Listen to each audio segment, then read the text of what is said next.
When it comes to me, there's a lot of misconceptions, and sometimes I feel like addressing them, and sometimes I don't. I guess because I know that YouTube is full of people who don't want honest conversation, they don't want results, they don't want a dialogue, they just want a name call and walk off. But for the people that actually do listen to the things that I say and actually do support, and I've even seen some of you defend me and or defend what I'm talking about in the comment section.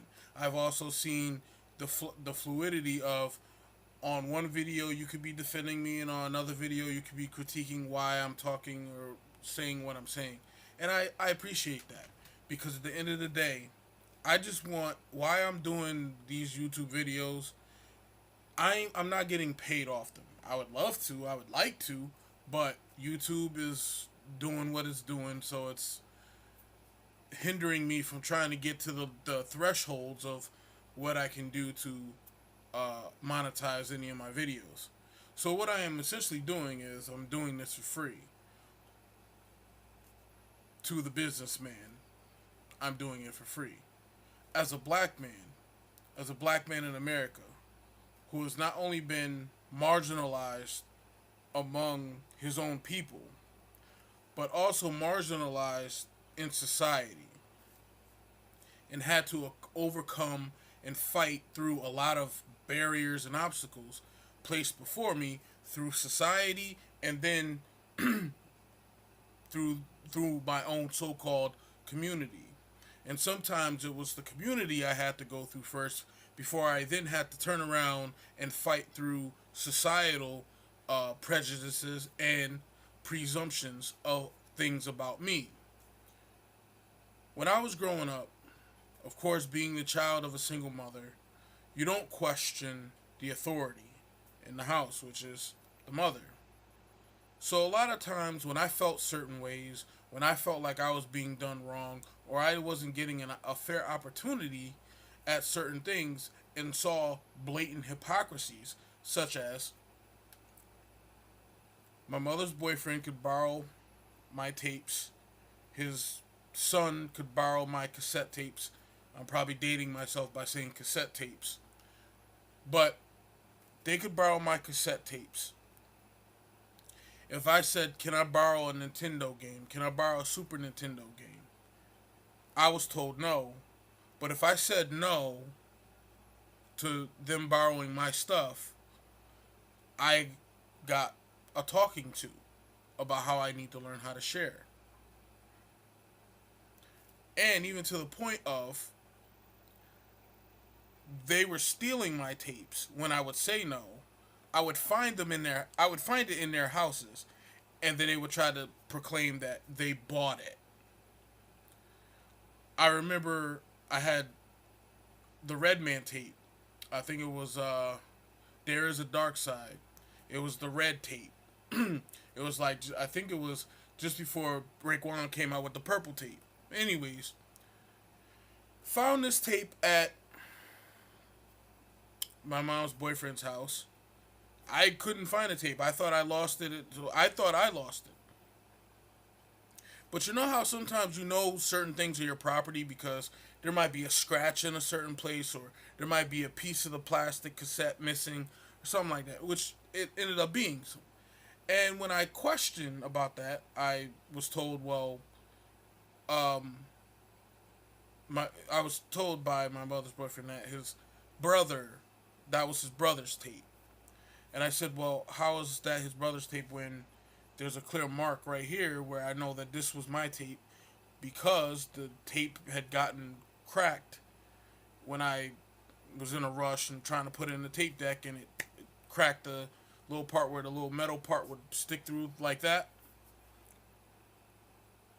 And then when I would, once everything was out in the open and I would question it, then I was the bad guy because I found my own property that was taken when I had already said, no, you cannot take any of my tapes.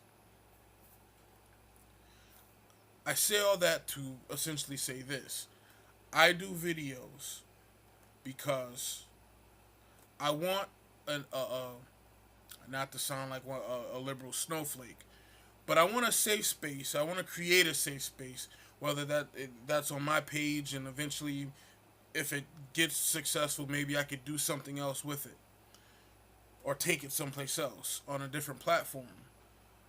But I want to be able to dialogue with other black men because the queens would have it that everything that we go through is isolated.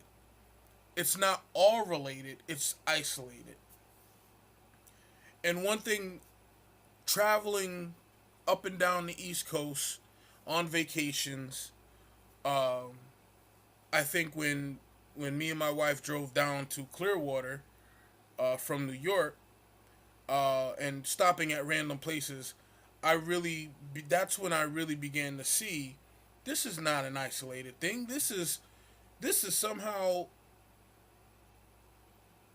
not, I won't say global, but it's definitely countrywide. That you see the same elements time and time and time again. I did two videos of situations from Detroit. And in each case, what was the reoccurring theme? The person that was doing all the mayhem was living with his mom, old ass man, former convict, living with his mom that could barely formulate a sentence and barely could say something that actually had a point. Then there was the little boy and the mom, the elementary school issue. Get his finger cut off. And you see something was off with the little boy. He's over there pushing around on the chair, doing all this shit, and they're trying to do an interview. And you have to stop and ask, this isn't normal. When they decided, when the queens decided that they were going to accept the crumbs and the handouts and the peanuts that Uncle Sam was handing out, they did not care or take a thought of the potential damage that it could cause later on down the line. Growing up as a black child to a single mom, as I stated before, there was no democracy. There was a dictatorship. One of the things I talk about very, very frequently is the fact that through the courts, my father was forced to pay $600 a month because he got Social Security. And the fact that they found out that he had a son, I was entitled to half of that. Now, through all of that, from the time I was 13 to 18, so about 5 years, I got $600 a month. How much of that money do you think was set aside when it was time for me to go to college? If you said zero, you were right. Why is it that we can consistently see that there is a trend when you have single moms, they are not very responsible when it comes to saving money away or putting money away for their children. And then when their children grow up, they shove them out into the world and say good luck. They don't give them any resources or any tools to be prepared to handle what is going to happen to you as a young black man in this society. So I talk about these things spread out across different topics and whatever may come through my head at the moment in time of what I'm thinking. And it's a shame that by me doing this, I have to get my appearances insulted, my sexuality questioned. sometimes even threats of physical violence, which is very rare now. But when I first started doing this, it was fairly commonplace. Be questioned on if whether or not I'm a real man because I'm bitching. But you would never say that to a female who would get online or Facebook Live or whatever and vent her frustrations about her relationship, her job relationship, what happened to her at a store or a club, or you would never question whether a woman was really a woman, because in the black community we're raised by nothing but women, but then we should never express ourselves because that's not what men do. You see the conflict there? Because I'm going to tell you, it took me a long time to really embrace logic. Because being the child of a single mom, you react emotional to everything, especially if it does not vibe with what you want it to vibe with. So, if something goes against what I think is right, and the facts clearly state that what I'm saying is wrong, the next thing I would do is get upset and pissed and throw shit and, act like a petulant child. Yes, this was me. I'm not scared to admit that, yes, I was very emotional at one point in time in my life. But now I'm fairly reserved, and I think I have my emotions somewhat under wraps. Because people insult me daily on YouTube, and I tend to keep my cool. Sometimes I just will respond back just because what they're saying makes absolutely no sense, and it validates my point that most of these Negroes need to be burned by fire and brimstone and destroyed with the brimstone.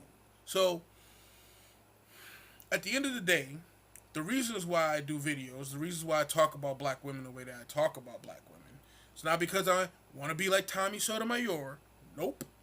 It's not because I want to be like any other black YouTuber that talks about black women.